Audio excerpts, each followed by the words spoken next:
The Entertainment Software Rating Board, or ESRB, has said that it, quote, does not consider loot boxes to be gambling, end quote. Let's chat about it in the comments below, but first, my opinion. I'm Tarmac, and this is Feature Creep.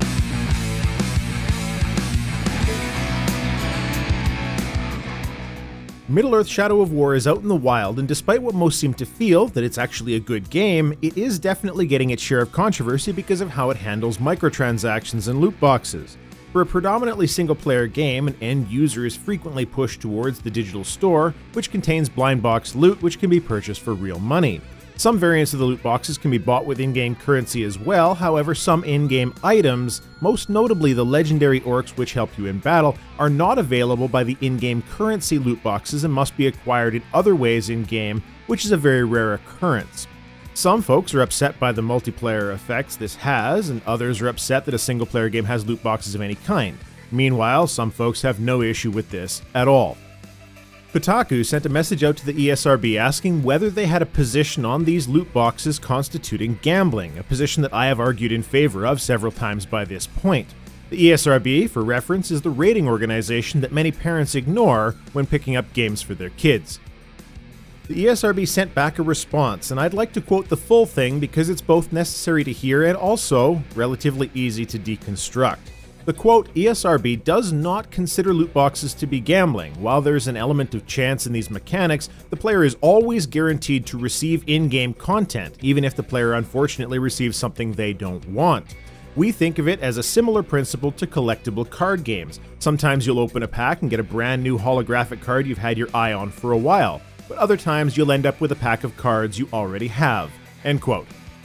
Before I begin, let me just say that I'm not surprised by the result. The ESRB is an organization founded and funded by the Entertainment Software Association. The ESA is the industry advocacy group, which is funded exclusively by game developers and publishers for furthering the interests of the industry itself as a lobby.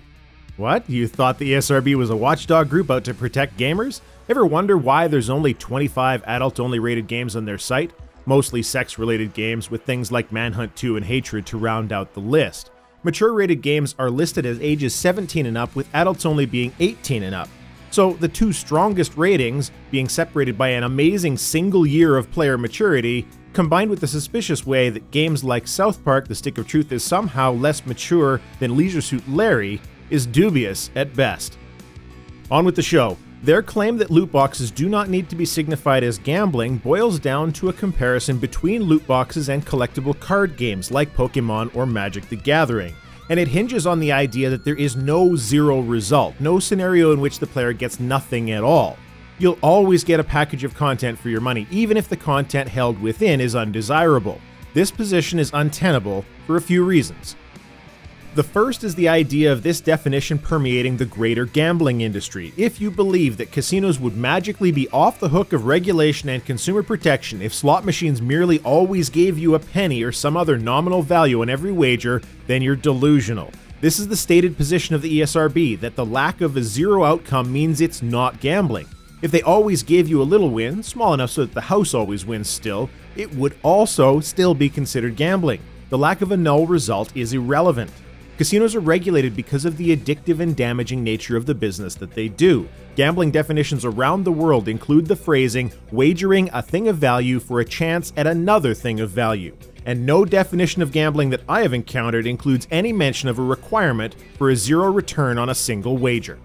The second is the comparison to collectible card games. When you buy a pack of Pokemon cards, unlike loot boxes, there is intrinsic value in every pack because you're buying a physical object.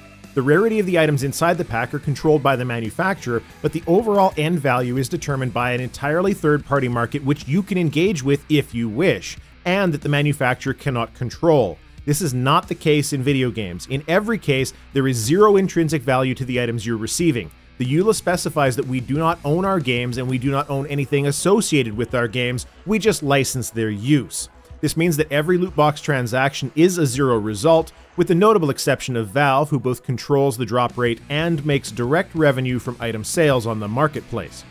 The fact of the matter is that the potential to win money is not the reason why casinos are regulated by the government. Nobody's going to addiction counseling because they won.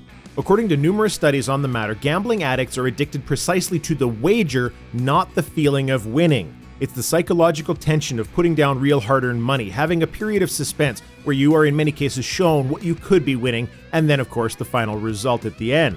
Psychological testing has shown that the wager is where the addiction drive comes from, and in each case, these games are getting closer and closer to casino tactics for inducing sales, which is something that does not happen in collectible card games. I'm not terribly surprised that they would make the comparison to cards, but it does beg the question whether not just that the comparison is valid in the first place, which it's not, but whether collectible card games should have some kind of regulation as well.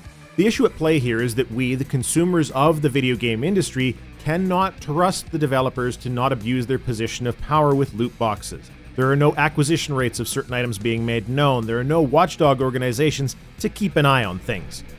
For example, a slot machine can physically be made to change its payout rate on the fly at any time. The Nevada Gambling Commission has rules on how this has to be done, forcing the machine to inform the player when it's happening. Why? Because the machines are so precise, they could be made to detect a gambler that is, quote, on tilt.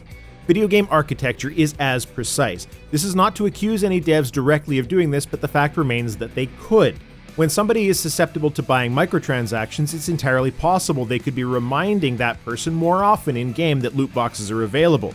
They could adjust the drop rates at any time, seeing a person who has bought 2 small packs already today a clear indication of susceptibility and provide a promotion on the next purchase, or adjust drop rates to give just the right amount of stuff to keep those purchases coming. This is the whole point of why those of us who see these as gambling want to see some kind of regulation. Most developers are honest, fun-loving folk. I suspect most publishers from a person-to-person standpoint are as well. But the overarching corporation is beholden to the shareholders. That's who their legal responsibility is for, and in the absence of any regulation, the rules always get bent just a wee bit at first and more as time goes on. The ESRB position that loot boxes aren't gambling because they're like collectible card games is devoid of logical thought. It ignores the very real damage that addiction triggers have on people. Not just children, not just the mentally deficient as some would like to claim. This stuff is permeating everything, and even regular gamers are affected, if what we've seen of the 4th act of Shadow of War is any indication, because if you don't buy loot boxes, you'd better be prepared to grind.